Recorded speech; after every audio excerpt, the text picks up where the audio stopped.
sells oil to China, we sanction the China, like that. He claims he has 80 signatures in the Senate for this.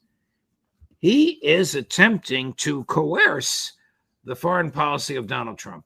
And here's a guy who plays golf with him and gets to whisper in his ear and sit next to him in a golf cart.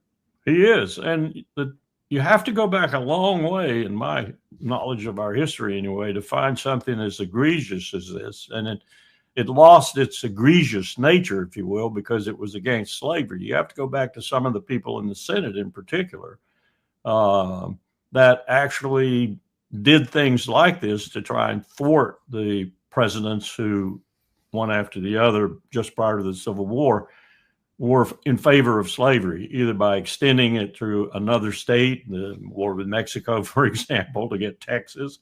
The reason we had that war in many respects was because the slaveholders wanted another state that would be joining them as a slaveholding state.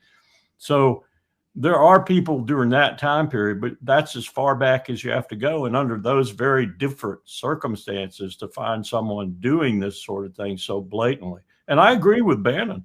I agree with him. Graham should be censured severely. Here's an example.